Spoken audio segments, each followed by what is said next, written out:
अपने स्वार्थों के लिए बहुत से राजनीतिक कभी बीजेपी से कांग्रेस में, कांग्रेस से बीजेपी में या दूसरी तीसरी पार्टियों में जाते रहे। किसी पे भरोसा कर लेना, पर बीजेपी पे साथियों भरोसा मत करना।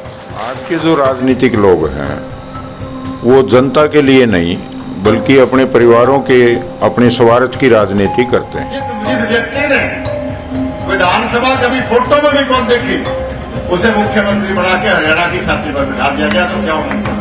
ये आज की जो गंदी राजनीति है इसको किसान ने, मजदूर ने, कर्मचारी ने, छात्र ने, महिला ने, गरीब आदमी ने, आम आदमी ने इस बात को समझना पड़ेगा। किसानों के, मजदूरों के, कर्मचारियों के जो बच्चे हैं वो बेरोजगार है, उनको कोई लड़ना पड़ो, चाहे हमने बिना खर्चे के एक गाड़ी से चुनाव लड़ना पड़े, चुनाव लड़ना कोई साथ। एक बार फिर आप जुड़ चुके हो जनमंच के मीडिया प्लेटफॉर्म पे, आपका स्वागत है। आज हमारे साथ हमारे विशेष मेहमान दलबीर किरमारा जो पूर्व कर्मचारी नेता रहे हैं और एक लंबा संघर्ष का उनका जीवन रहा है कर्मचारियों की लड़ाई लड़ते हुए, और कर्मचारियों के साथ साथ समाज के जो दूसरे तबके हैं, चाहे उसमें मजदूर है, किसान है, उनके आंदोलनों में भी शामिल रहे हैं। तो आज हम उनसे चर्चा करना चाहते हैं जो हरियाणा के अंदर जो राजनीति का एक नया घटनाक्रम हुआ है, और ये घटनाक्रम कोई पहला घटनाक्रम नहीं है। अपने स्वार्थों के लिए बहुत से राजनीतिक कभी बीजेपी से कांग्रेस में, कांग्रेस से बीजेपी में या दूसरी तीसरी पार्टियों में जाते रहे हैं। अभी जो मौजूदा जो घटनाक्रम है, आदमपुर से विधायक थे कुलदीप बिश्नोई, उन्होंने कांग्रेस को छोड़कर बीजेपी ज्वाइन की है, और जो कल तक बीजेपी को पानी पी पी कर गालियाँ देते थे कि बीजेपी भ्रष्टाचारी पार्टी है, बीजेपी धोखेबाज पार्टी है, और खट्टर जो हमारे मुख्यमंत्री है उसको गालियाँ देते थे, आज वही खट्टर के अपने उनके पांव छू रहे हैं और उसी बीजेपी को बहुत अच्छी पार्टी बता रहे हैं। इस पूरे घटनाक्रम में जो आम जनता है, जो हरियाणा की जनता है, जो मजदूर है, किसान है, जो लंबे समय से संघर्ष कर रही है अपने अपने मुद्दों को लेके, उनका हित कहाँ है, हम उस पर चर्चा करना चाहते हैं कि जो ये राजनीति के लोग जो है, जो अपने फायदे के लिए कपड़े बदलते हैं, ऐसे पार्टियां बदल लेते हैं, तो उनमें राजनीति लोगों का, आम जनता का हित कहाँ होता है। नमस्कार सर। नमस्कार सर, स्वागत आपका।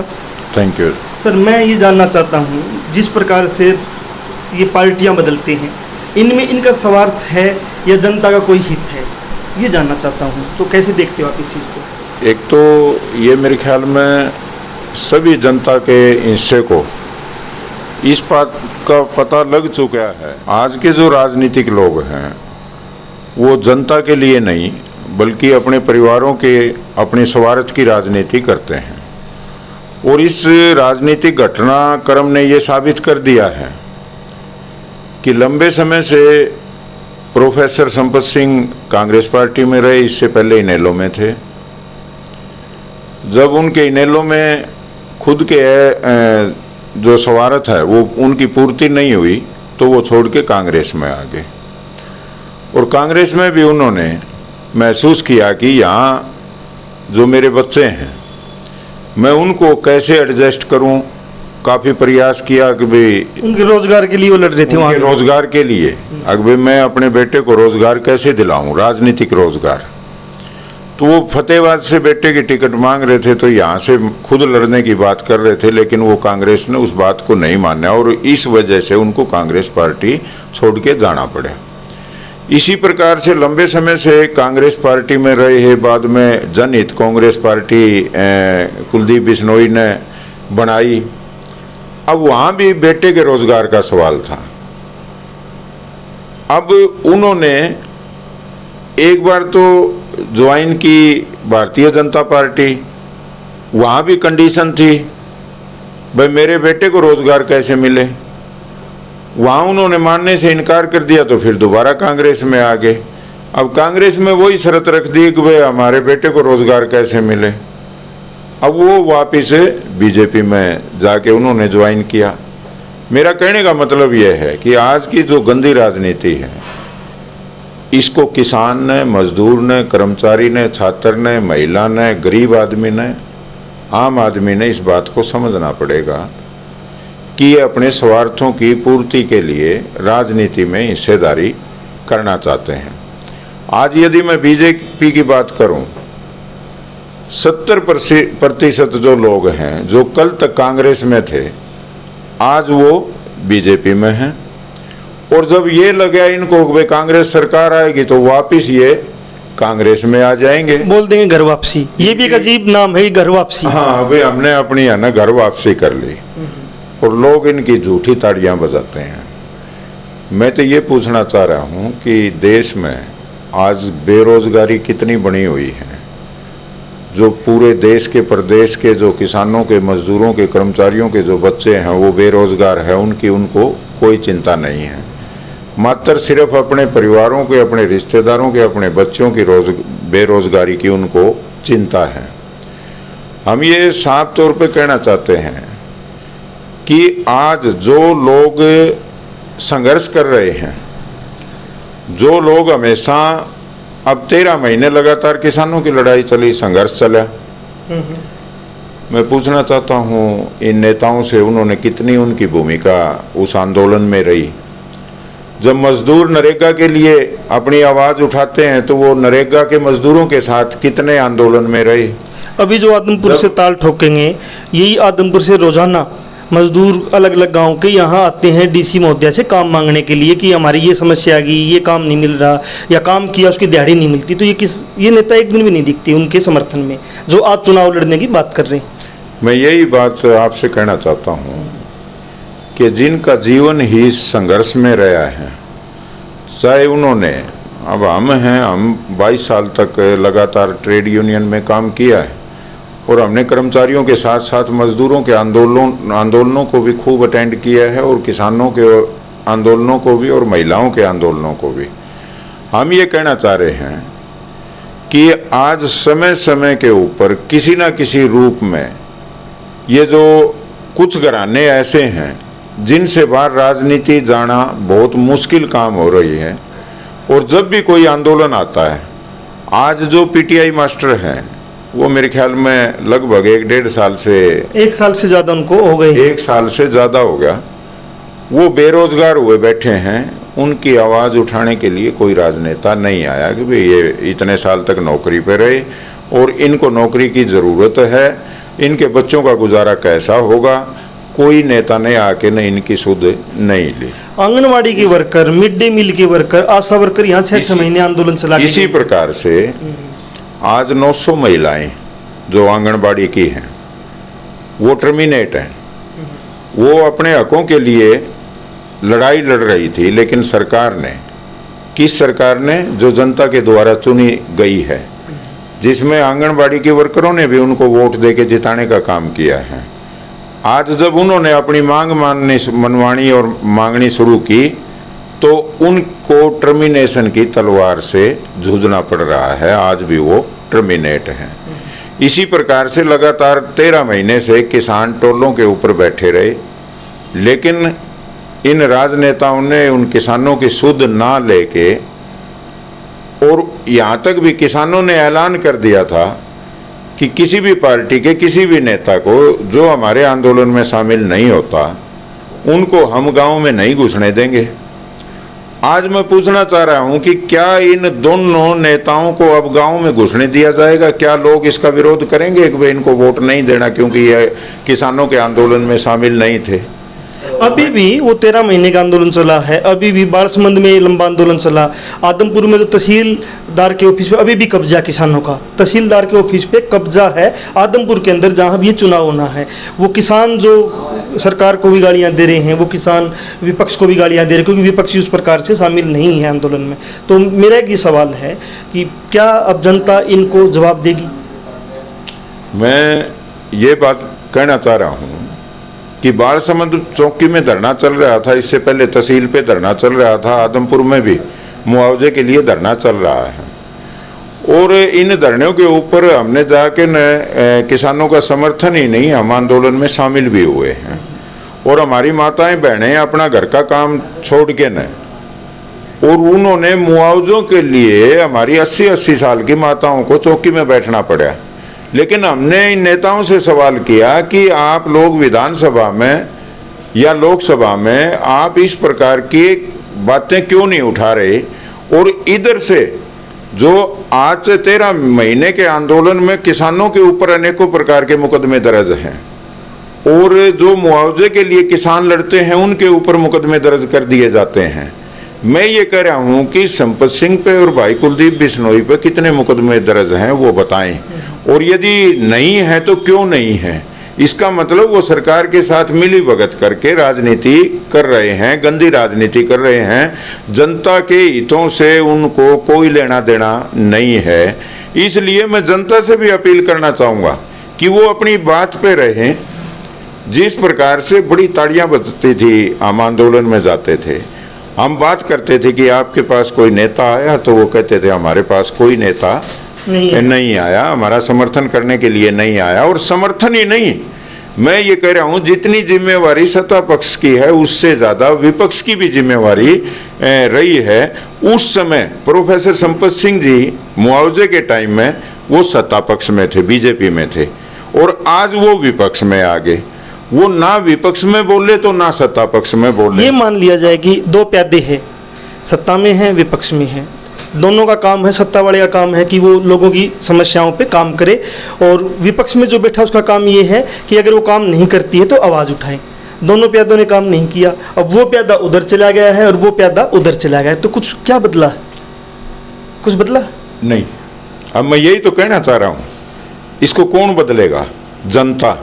ऐसा तो नहीं है कि बीजेपी ने अपने नुमाइंदे को, अपने मतलब कार्यकर्ता को अभी कांग्रेस में भेज दिया कि तू वहाँ से लड़ ले, यहाँ से कुलदीप को जिता देंगे। हमेशा यही तो होता रहा है, हमेशा तो होता रहा है ये। आज लोगों के दिमाग में अब जैसे कुलदीप ने रिजाइन कर दिया, वो बीजेपी में शामिल हो गए, संपत सिंह कांग्रेस में आने की तैयारी में, और वहाँ से चुनाव की टिकट भी उनके लिए डिक्लेयर कर दी। मैं यही तो कह रहा हूं कि 75 साल से लगातार हमारे आम जनता को ये बात समझ में नहीं आई है कि ये राजनीति किस प्रकार की कर रहे हैं। जो आदमी जहां से चुनाव जीतने लायक है वहीं जाके पार्टी में खड़ा हो जाता है और उसके समर्थक उनका तालियों के साथ स्वागत करते हैं, जबकि जनता के हितों के लिए इन नेताओं को कोई लेना देना नहीं है। इसलिए हम ये कह रहे हैं कि आज सोचने और समझने का टाइम है। हम इसमें एक विकल्प देना चाह रहे हैं। किरमारा साहब, मैं उसी पे आ रहा हूँ। मतलब आपका एक संघर्ष है। हम जब पढ़ते थे तो उस टाइम से हम देख रहे हैं कि ITI का एक बहुत बड़ा आंदोलन चला, ITI बचाओ आंदोलन। उस टाइम हम भी आंदोलन में थे और आप भी आंदोलन में थे, और वो आंदोलन जब कर्मचारी और छात्र मिले तो एक जीत की तरफ गया। उसके बाद किसान आंदोलन है, मजदूर आंदोलन है, हम आपको देखते रहे हैं। तो अभी आप रिटायरमेंट हो चुके हो, तो कैसे देखते हो कि जनता में इसका कोई विकल्प जाए? हर जीत की बात नहीं है कि विकल्प जाए, और जनता अगर मजबूती से जागरूक हो जाती, खड़ी होती है, तो विकल्प को जिता देती है, तो वो विकल्प जो यहाँ लड़ रहा है, जो जनता के प्रति जवाब दे रहा है, वो विधानसभा में भी फिर जवाब दे रहे। ऐसा कुछ आपसे उम्मीद कर सकते हैं? देखो, ऐसा है, सही मायने में जो आपने बात कही है कि ITI के छात्रों में, चाहे कॉलेज के छात्रों में, मैं ये समझता हूँ कि हमने रोडवेज में जब यूनियन में काम कर रहे थे, जब छात्रों की कोई समस्या होती थी बसों से संबंधित, तो हम रोडवेज को छोड़ के बस दिलाने के लिए छात्रों के साथ खड़े होते थे, क्यों? और हमारा फर्ज भी यही बनता था। और इसी प्रकार से जहाँ किसान की लड़ाई हो रही है, हमने रोडवेज के साथ साथ किसानों की लड़ाई में भी हिस्सेदारी की है, कर्मचारी होते हुए। और आज तो हम बिल्कुल पूरी तरह से आज़ाद हैं, हम कर्मचारी नहीं हैं। अब सही मायने में जहाँ तक विकल्प की बात है, बात ये नहीं है कि कौन जीतेगा, कौन हारेगा, किसको वोट आएंगे, किसको नहीं आएंगे, लेकिन हम जनता को विकल्प के भरोसे नहीं छोड़ेंगे कि भाई आप, हमारे पास कोई विकल्प नहीं है।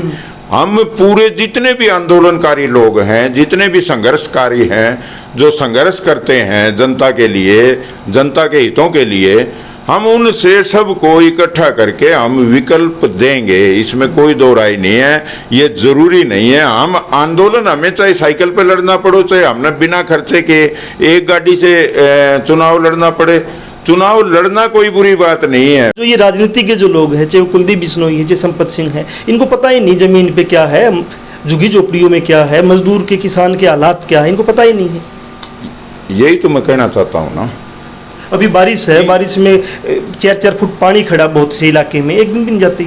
अभी मैं यही बात करना चाह रहा था कि आज बारिश का सीजन है, प्रत्येक गांव में घरों में पानी घुस रहा है। और मेरे पास खड़गपुनिया से एक फ़ोन आया, बोले प्रधान जी हमारे घरों में पानी घुस रहा है। मैंने कहा भाई आप एसडीएम साहब के पास आ जाओ। एसडीएम साहब ने एक्शन साहब के पास भेज दिया और एक्शन साहब का जवाब था हमारे पास मोटर नहीं है, इंजन है, मोटर नहीं है। तो उन्होंने कहा कि भाई एक सरपंच का चुनाव लड़ने वाला हमें मोटर खरीद के देने की कह रहा है, लेकिन बदले में वोट लेगा वो। हम ये कह रहे हैं, एक तरफ तो सरकार कह रही है कि इतना विकास हो रहा है कि इतना पैसा हमने खर्च कर दिया, बारिश आएगी तो कोई दिक्कत नहीं है, पूरे प्रबंध है ना सरकार ने कर लिए हैं, वो कागजों में किए हैं। सही मायने में हकीकत में जहाँ मतलब है ना 12 इंची पाइप लगना चाहिए, वहाँ 4 इंची पाइप दाब के बाकी का पैसा भ्रष्टाचार के जरिए इन चोर और लुटेरों की जेब में जाता है, जिसमें पॉलिटिशियन भी, जिसमें बड़े बड़े जो अधिकारी है, ब्यूरोक्रेट है, वो भी उसमें शामिल है और इसका खामियाजा जनता को भुगतना पड़ता है। और जनता यदि सही मायने में इस चीज़ को ईमानदारी के साथ समझ जाए, जनता जिसके साथ होती है उसका कोई कुछ नहीं बिगाड़ सकता। और जो ये सुविधाएं हैं, यदि राजनेता और ब्यूरोक्रेट्स की यदि सच्चे दिल से ईमानदारी से लोगों के हितों के कार्य करने के लिए उनकी जो इच्छा जाग जाए, तो आज इस देश और प्रदेश में किसी प्रकार की समस्या नहीं रह सकती। लेकिन आज बेरोजगारी, महंगाई, आज जो निजीकरण, जो सरकारी विभागों को बेचा जा रहा है, ना वो सत्ता पक्ष बेचने लग रहा है और विपक्ष की बोलती बंद है। और यदि वो कोई बोलने का प्रयास करे, उनके ऊपर ईडी का एक शिकंजा कस दिया जाता है। मैं ये कह रहा हूँ ईडी गलत नहीं है, मैं ये कह रहा हूँ कि बिल्कुल ये काम अच्छा हो रहा है कि ईडी ने कार्रवाई करनी चाहिए, लेकिन इसलिए नहीं कि उनके ऊपर दबाव दे विपक्ष के ऊपर और विपक्ष को अपने अंदर में ले ले, उसके सारा वो साफ सुथरा हो जाता है। जो करोड़ों अरबों रुपए उसने जीम रखे हैं, उस के ऊपर मतलब है ना कहीं ईडी कोई कार्रवाई नहीं करती। वो कि जो यहाँ एक तरफ तो 10% लोग हैं जो राजनीतिक पार्टियों के झंडे उठा के उनके गुणगान करते हैं, एक तरफ 90% लोग हैं जो लड़ने वाले लोग हैं, जो मजदूर है, किसान है, अपने अपने मुद्दों पे लड़ते हैं, उनके संगठन भी है, उनकी पंचायतें भी हैं। तो उनको आप कैसे एक पलड़े पे लाकर कुछ विकल्प पेश करने की तरफ बढ़ोगे, ऐसी क्या प्लानिंग? हम बिल्कुल हर जो संघर्षशील व्यक्ति है, हर संघर्षशील संगठन है, हम उनसे बातचीत करेंगे और एक ऐसा विकल्प तैयार करेंगे। भाई हम इस चुनाव में इनके खिलाफ खड़े होके और जनता का जो 1,80,000 वोट है, हम ये नहीं कह रहे हम चुनाव जीत जाएंगे, हम ये नहीं कह रहे कि हमारे 20,000 वोट आ जाएंगे या हमारे 2,000 आएंगे। हम एक ऐसा विकल्प जनता को देंगे। हम जनता से भी ये पूछना चाहेंगे कि आप में से कितने ऐसे लोग हैं जो चोर, लुटेरे और अपने परिवार के लिए रोजगार मांगने वाले लोगों को वोट दे रहे हो, या आप लोगों के लिए संघर्ष करने वालों को वोट देने वालों की संख्या कितनी है। हम इस उपचुनाव में इस प्रकार का ताल ठोकने का हर लिहाज से पूरा प्रयास करेंगे। ये सही है कि हम गरीब घरों से है, हमारे पास धन नहीं है, हमारे पास मतलब है ना गाड़ियों का काफिला नहीं है, तेल काफिला हमारे पास गाड़ियों का नहीं है, हमें साइकिल पे जाना पड़े, हमें पैदल यात्रा करनी पड़े। बिल्कुल एक एक गांव में हम हर लिहाज से इस चुनाव को चुनाव ना रख के एक आंदोलन का रूप देंगे। और हमारे आंदोलन में कितने लोग शामिल होते हैं इसका भी हमें अच्छे तरीके से थोड़ा सा पता लग जाए। लेकिन हमारे प्रयास होंगे कि भी 1,80,000 जो वोट है ना, वो सबके मुंह से ये निकले अगवे वाक्य में है ना, अब राजनीतिक विकल्प इन लोगों का, इन चोर और ठगों का विकल्प है ना देने, जो एक आम परिवार से लोग है ना इनका मुकाबला करने के लिए निकल पड़े हैं। और जनता को समझाना ये है कि ताकत है वो जनता की है। जनता की ताकत के ऊपर करोड़ों अरबों रुपए लूट के, जिनके पास 1 और 1.5 किला जमीन थी, आज उन्होंने 2-2 हजार किले जमीन खरीद के और वो हमारा कुर्सी के ऊपर बैठ के शोषण करते हैं। दलबीर किरमारा जी हमारे साथ थे, जिन्होंने एक राजनीतिक विकल्प पेश करने की बात आदमपुर के चुनाव में की है। वो अब आपको देखना है, जो आदमपुर की जनता है या हरियाणा की जनता है, उसको देखना है कि आप किसके साथ जाना चाहते हो? उन लोगों के साथ जो आपके दुख दर्द में, आपकी जो लड़ाइयाँ हैं, आपके मजदूर, आपके जो मुआवजे की लड़ाई है, आपकी किसानी की मजदूरी की लड़ाई है, आपके बच्चों के भविष्य की जो लड़ाई है, उसमें शामिल नहीं होते कभी भी, लेकिन वोट मांगने आपके पास आते रहे हैं। और पार्टियां वो अपने स्वार्थ के लिए ऐसे बदलते हैं, चाहे उसमें कुलदीप बिश्नोई है, चाहे संपत सिंह है, अपने स्वार्थ के लिए, अपने परिवार के स्वार्थ के लिए पार्टियां इस प्रकार बदलते हैं जैसे लोग कपड़े बदलते हैं कि आज ये कपड़े पहने हैं, कल वो कपड़े पहने हैं। यही तो रहा ना कि वो बीजेपी में था, कांग्रेस में आ गया, कांग्रेस वाला बीजेपी में चला गया, और लेकिन जनता को एक बार फिर से वो मूर्ख बनाने में कामयाब हो जाते हैं। तो दलबीर किरमारा जी आपके पास आएंगे राजनीतिक विकल्प के तौर पे, क्योंकि उनकी एक लंबा संघर्ष है लड़ाइयों का। उन्होंने किसान आंदोलन में, कर्मचारियों के आंदोलन में अपनी जिंदगी का एक बड़ा हिस्सा लगाया है। अब ये आपको देखना कि आप किसके साथ जाना चाहते हो। आप सवाल जवाब उनसे भी करोगे और सवाल जवाब इनसे भी करोगे। जनमंच के साथ आप बने हुए थे, फिर हम एक कोई विशेष व्यक्ति के साथ विशेष मुद्दे पे बातचीत करने के लिए फिर आपके सामने पेश होंगे। जनमंच के साथ बने रहिए।